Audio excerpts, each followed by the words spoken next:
Greetings, bleepers, adventurers, and anybody else that might be watching.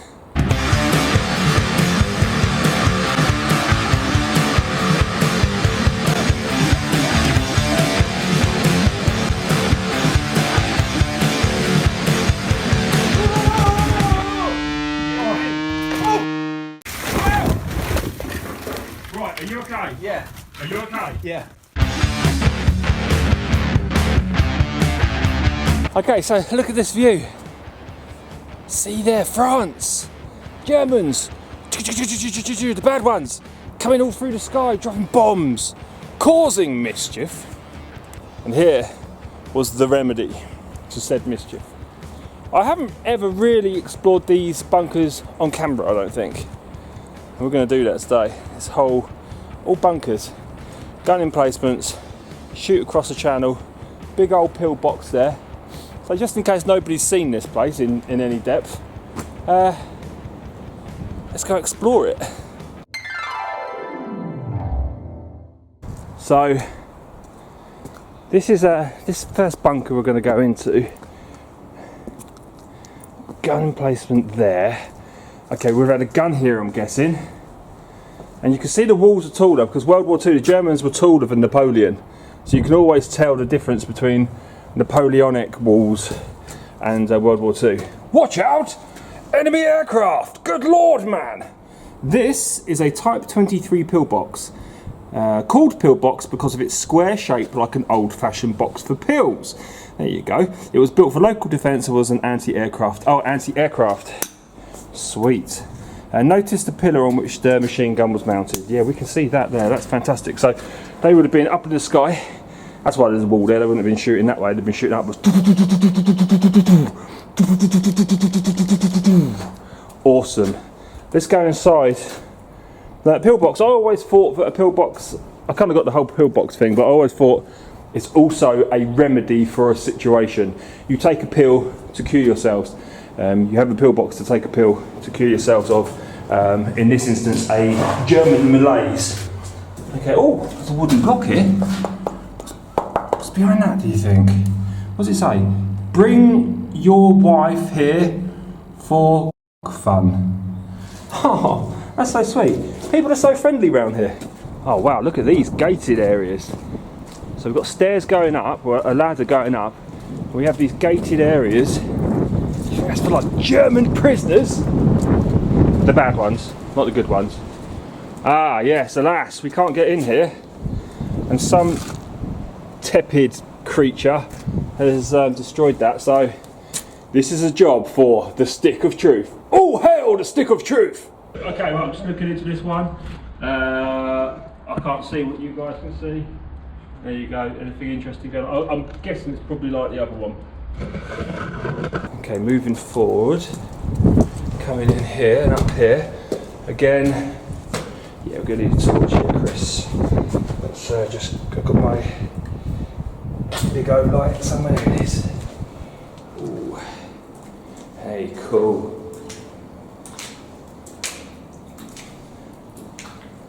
Oh man, yeah, look, and the stairs going up. We have like a cavity there. Ooh. I've definitely looked at this place on camera slightly because I did a video, I think it's here, check it out, where we go hunt a World War II position.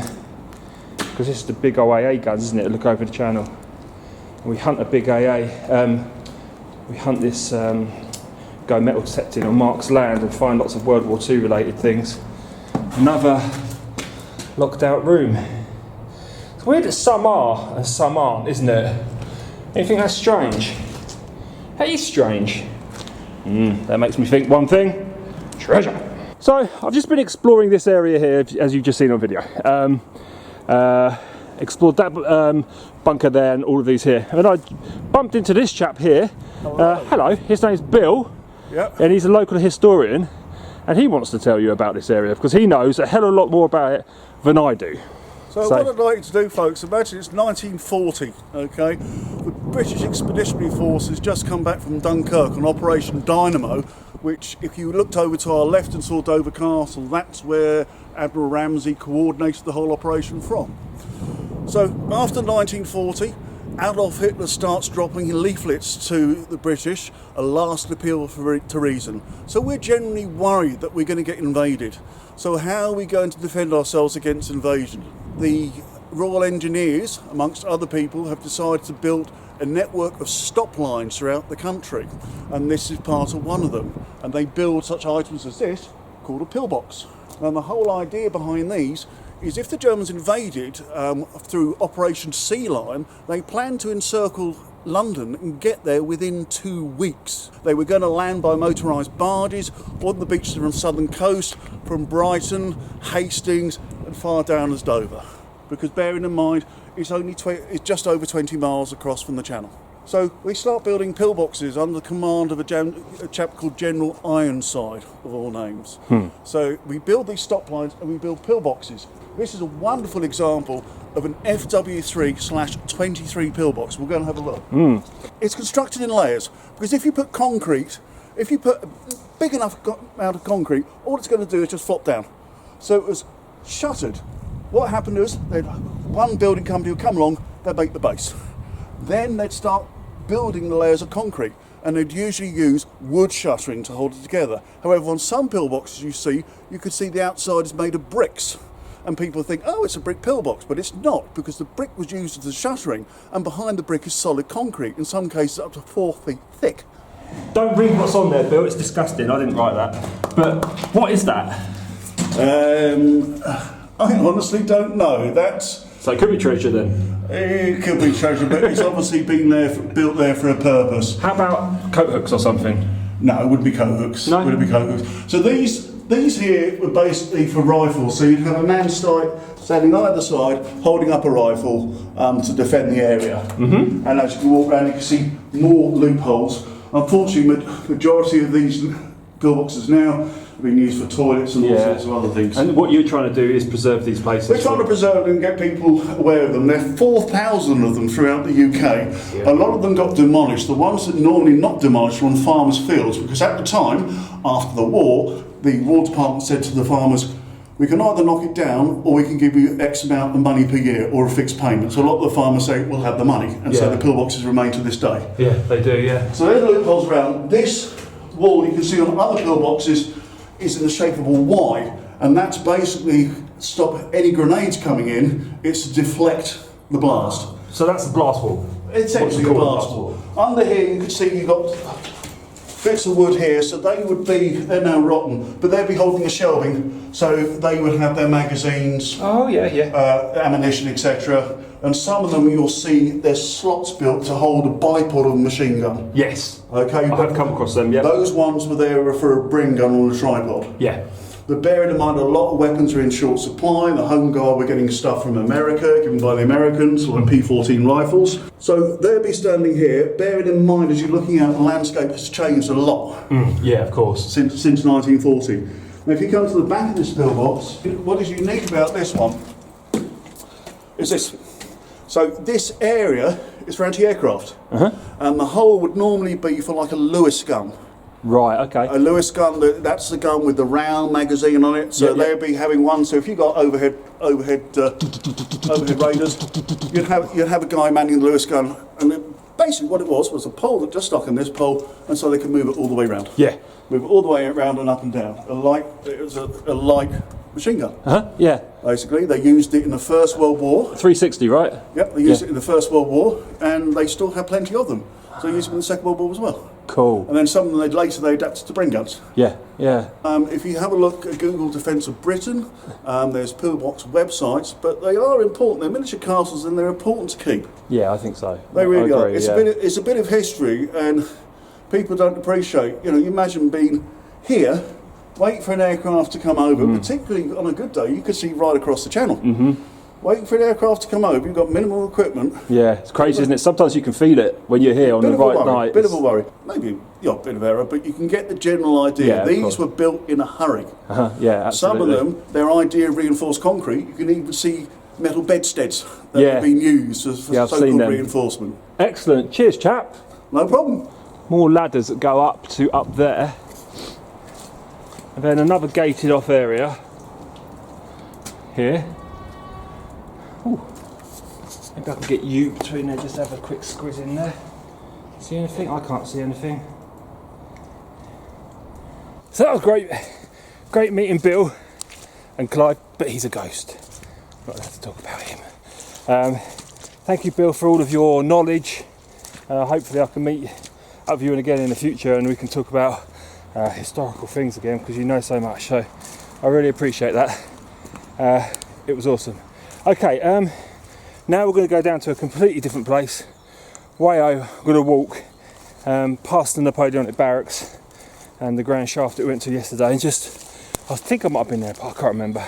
Just going to see what's in there, just in case I have missed it.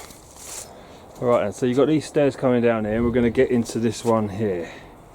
I don't know if I've been here before, it looks familiar. I think I might have been in here with Tom and Dan years ago, I can't remember. Anyway, I'm going in. Okay, I'm in.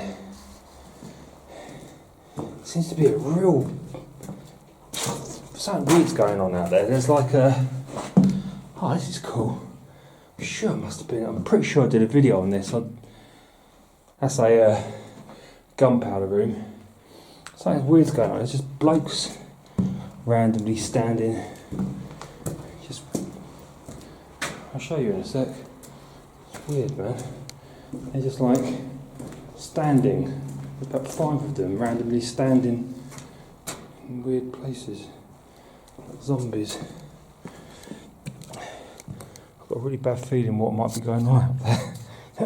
I'm going to get out of it very quickly. Alright, okay then. So, what's this? It's just a room. What are these slats, do you think? And all this here. These weird slats in there. So, okay, you guys are really good at figuring out what stuff is when I can't see it. But what is... see these like just individual holes? You guys are really good. Can't remember who it was. Someone, I can't remember who it was. One of my viewers that watches all the time, but he pointed out that the air, what I call air vents, oh, what's down here? In those churches that we did, are in actual fact scaffolding holes. I can't remember who it was. It might have been Mr. Walters. What's down there? That could be one for the stick of truth. It's a pipe. And there's a... oh, what's in there? That's cool, isn't it? Right. Okay, I'm going to get out of this little hole because I've got a feeling I might be bummed. Well, here's one I've never been in before.